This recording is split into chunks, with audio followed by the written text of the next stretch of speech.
आता जे काही खताची टंचाई निर्माण झालेली आहे आणि खताचे दर वाढलेले आहेत, हे सरळ सरळ राज्यकर्त्यांचा हा नाकर्तेपणा आहे.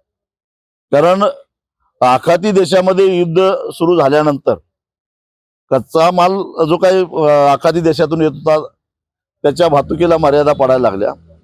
डॉलर महाग झाला, त्यामुळं जे कच्चा माल अजून महाग व्हायला लागला. शिवाय सरकारनं त्याच्यावरची असणारी सबसिडी कमी केली, जी खत कंपन्यांना सरकार सबसिडी देतं, ज्याच्यामुळं आपल्याला परवडेल या दरामध्ये खत कंपन्या खतं विकत असतात. ती सबसिडी कमी केल्यामुळं या तिन्हींचा एकत्रित परिणाम म्हणून आज खताचे दर आकाशाला भिडलेले आहेत. याला सर्वस्वी जबाबदार केंद्र सरकारचं धोरण आहे. त्यांनीच तो प्रश्न निर्माण केला आहे, त्यांनीच सोडवलं पाहिजे.